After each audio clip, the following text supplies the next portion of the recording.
The bodies were there the whole time, hidden in plain sight. At first, they looked like nothing more than a pile of clothes, but later a gruesome discovery would be made, changing the history of Bellevue as a safe haven for families. 4 family members were slaughtered on the night of January 3, 1997, and the one responsible was too young to drink, too composed to panic, and far too calculated to kill alone. This wasn't just murder, it was a performance in cold blood, rehearsed and carried out by someone who should have been too innocent to even understand death. It started like any other winter afternoon, cold, gray, quiet, the kind of stillness that makes everything feel harmless, almost dull. In a sleepy corner of Bellevue, just outside Seattle, 2 young boys were playing in a neighborhood park. As they darted through the open field and wandered toward the brush lining the edge of the park, one of them paused. Hidden halfway under the leaves, tucked into a small cluster of bushes, was something odd. It looked like a pile of old clothes, maybe dumped by a careless hiker or a passerby. They gave it a passing glance, shrugged it off, and went back to playing. But something about it lingered. Kids notice things adults often don't. Maybe it was just a gut feeling they couldn't explain. The next day, curiosity pulled them back. They walked to the same spot, and there it was again.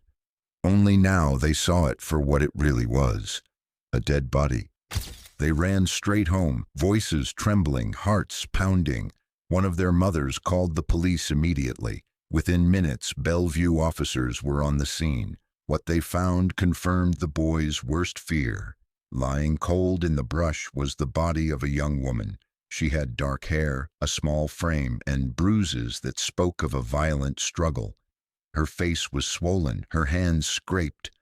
There was a cord still wrapped tightly around her neck, as if the killer had wanted to be sure, absolutely sure, she would never take another breath. Her name, police would later confirm, was Kimberly Wilson. She was just 20 years old.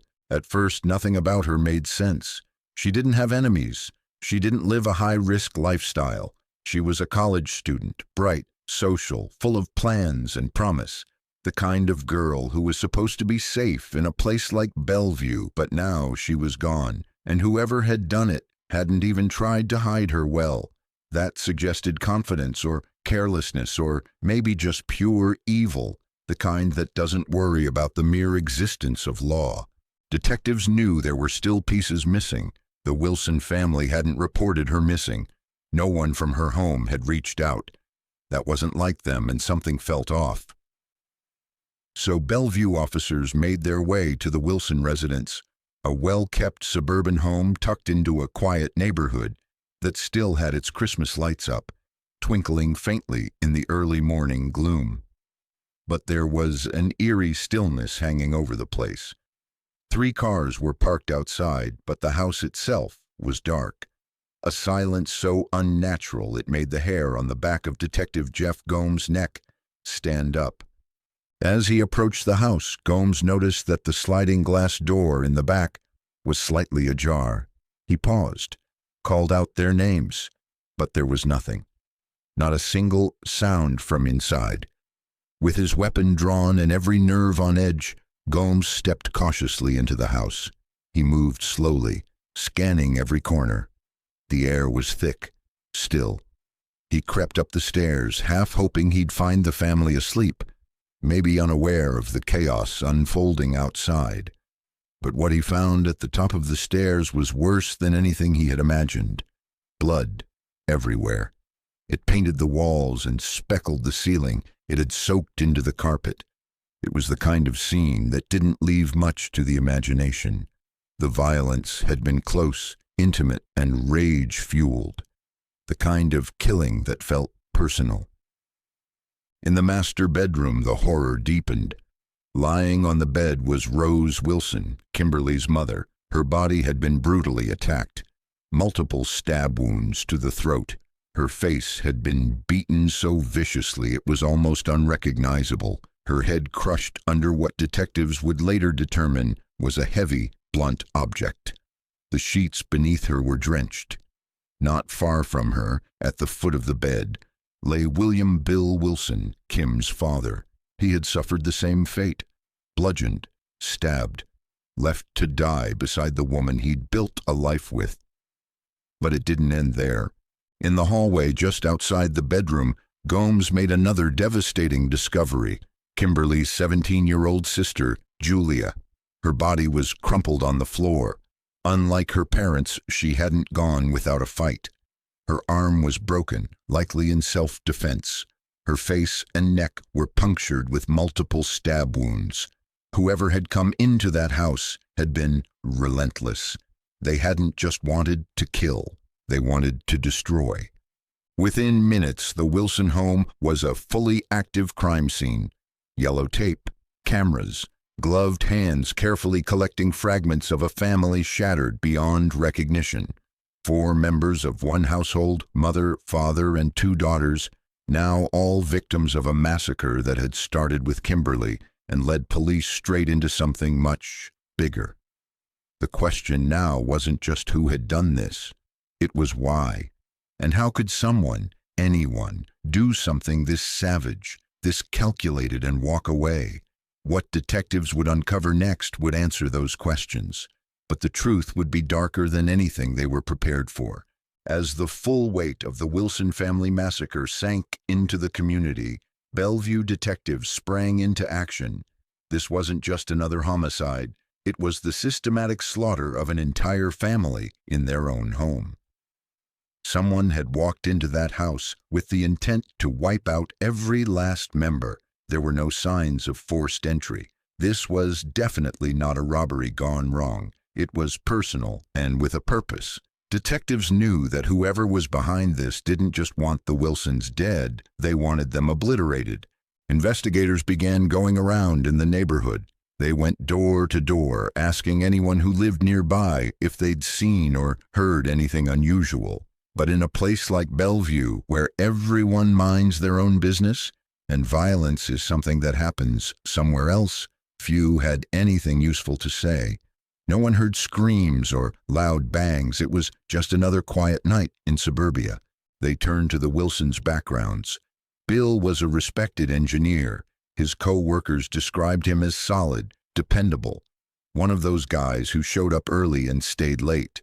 His boss called him loyal, the kind of employee you could always count on. Rose, his wife, worked in retail. Her co-workers said she was warm, outgoing, always smiling.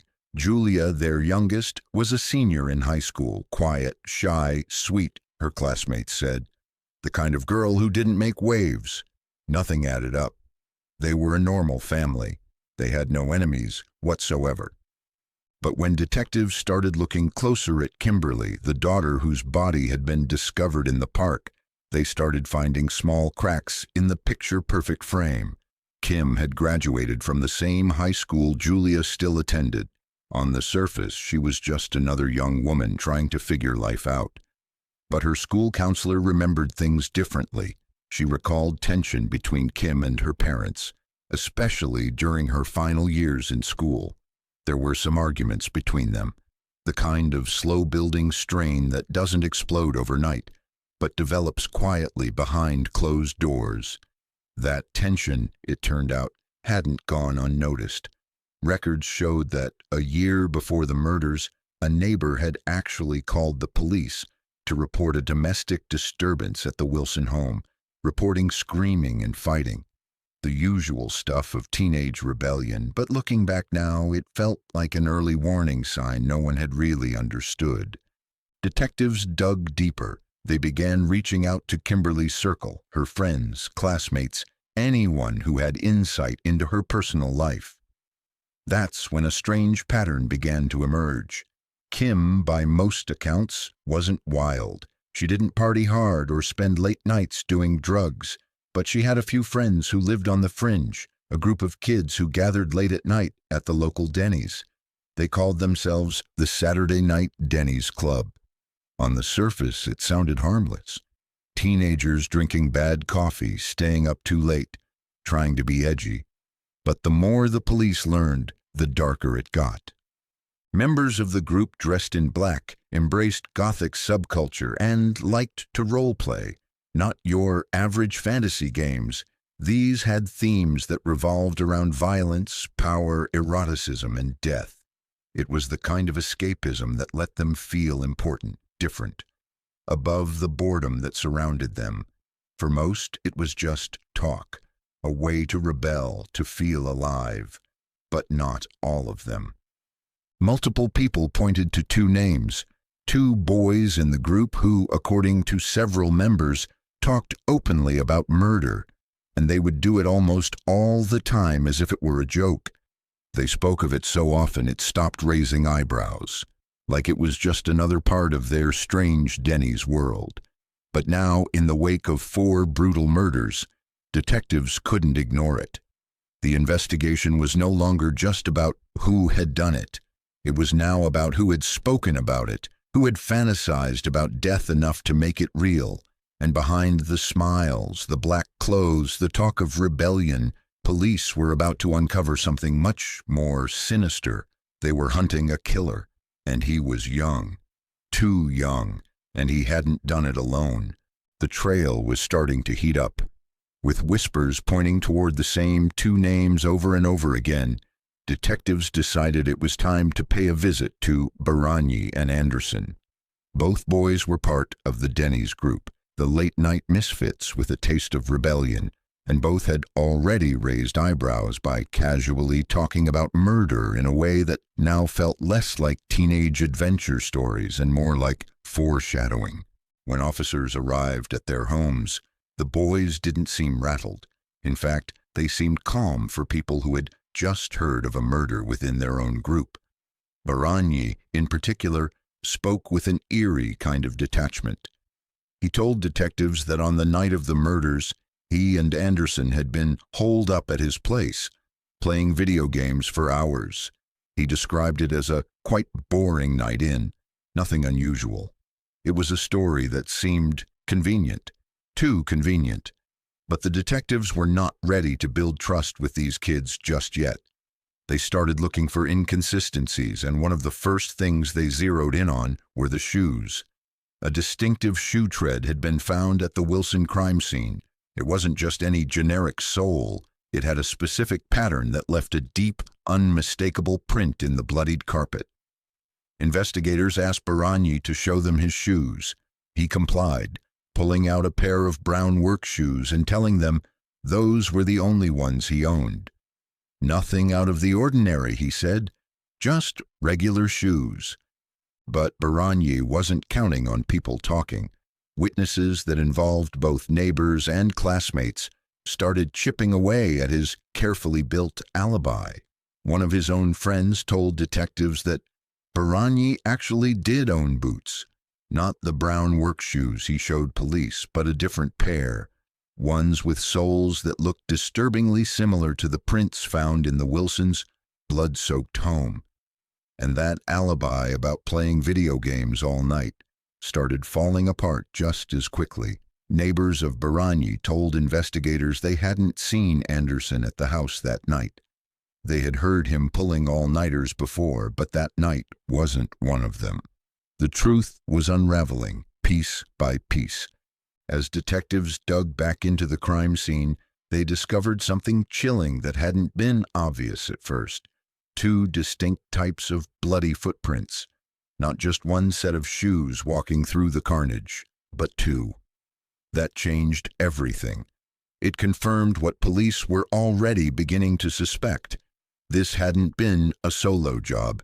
It had been a team effort. At least 2 people had walked into the Wilson home that night, fully intent on wiping out an entire family, together, coordinated. And now the evidence was starting to whisper names, Baragni and Anderson. They had blood on their hands, and Bellevue detectives were getting closer to proving it. The truth, when it came, was worse than anyone imagined. 5 days after that first round of questioning, detectives circled back to Baragni. Something had changed in his demeanor. The mask was slipping. Maybe it was the pressure. Maybe it was the guilt or just the lack of it. But he folded. Without much prompting, he began to talk. And once he started, he didn't stop. There was no emotion, no visible remorse, just a cold, clinical recounting of events, as if he were describing something he'd seen in a movie instead of something he had done with his own hands. He told investigators that he had killed Kimberly Wilson first, and that he strangled her in the dark, quiet park, left her body hidden in the brush, and then he walked away. But that night, something gnawed at him, a loose end. He told detectives that he suddenly panicked, realizing Kim might have told her parents where she was going, who she was meeting. What if they knew? What if they figured it out? And that's when his mind made a pivot, a logical step in his twisted reasoning. If they knew, they had to die too. Baranyi didn't hesitate. He armed himself with a baseball bat and a combat knife and made his way to the Wilson residence, a home he had visited before, a family that had welcomed him in, not knowing they were embracing a monster. He slipped in quietly through a sliding glass door that had been left slightly open. Rose Wilson was the first to die. She was asleep in her bed when Baranyi raised the bat and brought it down on her head again and again. The sound of her screams woke Bill Wilson, who charged in to protect his wife. But he was no match for a bat and a knife wielded by a teenager who had come there with only the intention to kill. Baranyi turned on him next, striking, stabbing, letting the man die with his own hands. And when both parents were finally still, he moved through the house with the calm of someone finishing a task. Upstairs, he found Julia, and God, she did fight hard, but he was stronger, all because he was armed. He broke her arm, stabbed her repeatedly, making sure no one was left behind. Before leaving, he didn't run. He looted the house casually, picking up the things he liked. A telephone, a CD player, a VCR. As if the night hadn't already been soaked in horror, he decided to rob the family too. And then he walked out of the Wilson house, into the stillness of the early morning, having erased 4 lives in a matter of minutes. Even after admitting to the killings, Baranyi kept one final secret close to his chest. He refused to name the second person who had walked with him into that house of blood. But silence doesn't hold forever. The detectives already had a name in mind: David Anderson. He'd been questioned before. His name had floated around in the darker corners of Kim's social circle. But now, with Baranyi's confession out, Anderson's presence in the story felt heavier, more suspicious, so they brought him back in. This time, Anderson's story shifted. He claimed he had lied before. He hadn't been playing video games with Baranyi the night of the murders, as he originally said. Instead, he told investigators he'd been out driving a truck owned by his girlfriend's father, supposedly traveling between Bellevue and Seattle. A long night drive, all alone. Detectives took it all in. They wrote it down. But they didn't buy it, because along with the fresh confession came another crack in the alibi. Anderson now admitted that he knew Baranyi had been planning to kill the Wilson family, not just talking nonsense like teens sometimes do, but planning seriously, and for a while now. Anderson told police that his connection to the Wilsons came through Kim. He said they were friends, that's all, and that Baranyi's connection to her came through him. But the deeper detectives went, the more that explanation started to unravel. 3 neighbors, independent of each other, reported something that pulled Anderson deeper into the web. Each claimed they had seen both Baranyi and Anderson leaving the Baranyi residence together on the night the Wilsons were murdered. Same time, same direction. 2 boys walking into the dark. Detectives didn't need a confession to keep digging. They executed search warrants on both Baranyi's and Anderson's homes. And there, inside the walls and closets of their teenage bedrooms, they found the final pieces of horror. The stolen items from the Wilsons' house, the CD player, the telephone, the VCR, had been casually tucked away as if they weren't soaked in the memory of violence. But more damning than the electronics were the shoes, bloody, tread-matching, still sitting there like nothing had happened. The soles matched the prints from the Wilson home. And DNA testing didn't lie. Traces of blood from multiple Wilson family members were found on those items, on those shoes. The evidence was conclusive. It wasn't just Baragni. Anderson had walked through the blood too. He could shift stories, he could deny what he wanted, but the truth was embedded in every drop, every fiber, every inch of that crime scene, and it followed him home. Eventually the law caught up to Anderson too. Baragni had wielded the weapons, yes, he had delivered the fatal blows, but Anderson had been there, he had known, he had walked beside him, and the justice system held him accountable for it. 2 boys, 1 plan. 4 lives ended, and Bellevue, once a quiet suburban haven, would never be the same. When the trials finally began in October 1998, the courtroom was packed. The air felt heavy, not just with grief, but with rage and disbelief, the need for answers that would likely never come. Prosecutors initially attempted to try Baragni and Anderson together. After all, they had walked side by side into the night that took the Wilson family, but the court disagreed. These were 2 different minds, 2 different levels of involvement, and, most importantly, 2 different types of manipulation at play. In the end, it was decided that they would face justice separately. Baragni went first. The trial dragged through the dark details, every swing of the bat, every stab, every lie. But Baragni didn't react. He didn't flinch. He sat there, stone-faced, like he was watching a documentary about someone else. When the jury found him guilty, no one in the room was surprised. He was sentenced to 4 consecutive life sentences, 1 for each life he stole, without the possibility of parole. And when asked if he had anything to say, anything at all, he simply shrugged and said, "No, I don't think so."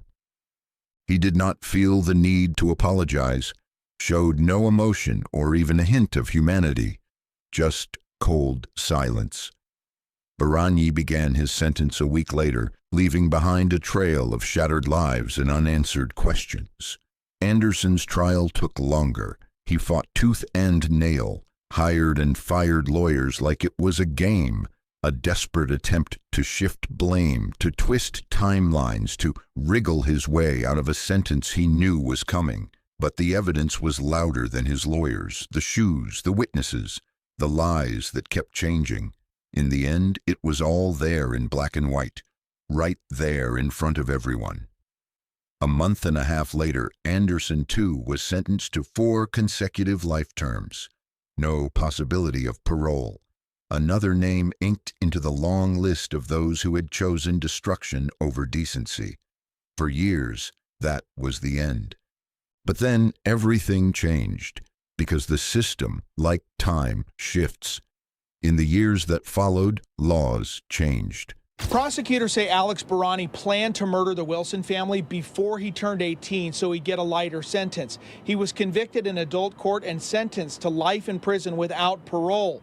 But nearly 3 decades and a Supreme Court ruling later, he learned today his sentence will be reduced. What seemed like the end for Baragni and Anderson turned out to be just another turning point in a story already steeped in pain.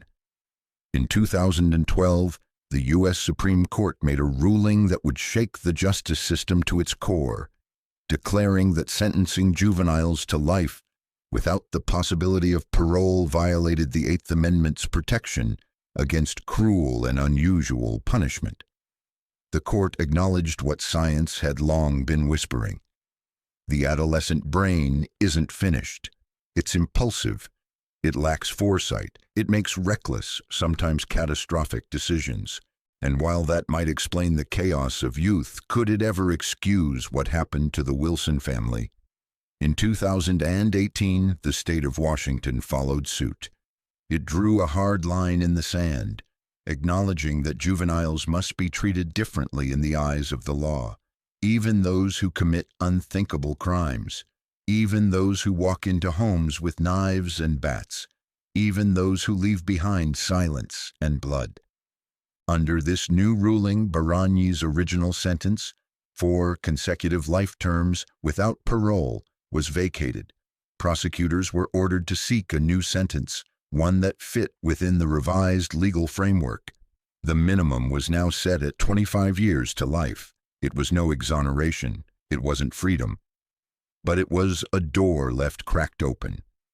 In October 2024, that door creaked wider for Baranyi, just like it had for Endorsement 2 years earlier.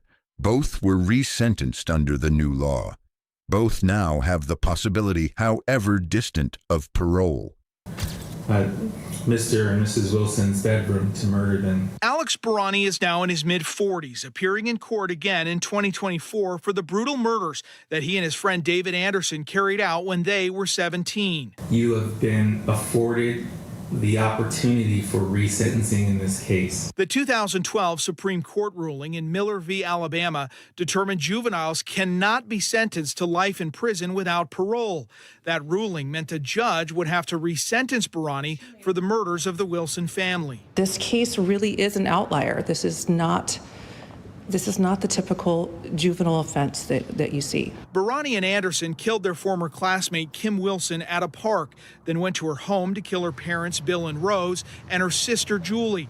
As for motive, prosecutors said Baranyi had a fascination with violence. During a taped interview, Baranyi said he wanted to kill someone to experience something, quote, truly phenomenal. As the convicted quadruple murderer left the courtroom, No comment. he simply smiled. For the families left behind, it's a cruel echo because the Wilsons don't get that second look. There's no parole for the dead, no sentence reduction for those who were buried in matching caskets. Kim, Julia, Rose, Bill, 4 names that were erased in a single night of horror, and now the boys responsible for those deaths may one day walk out of their prison cells. Does the undeveloped brain of a teenager excuse the fully formed evil of a crime like this? Share your thoughts in the comments below. If you've made it this far, be sure to check out this next video. I think you'll enjoy it. Thank you once again for watching.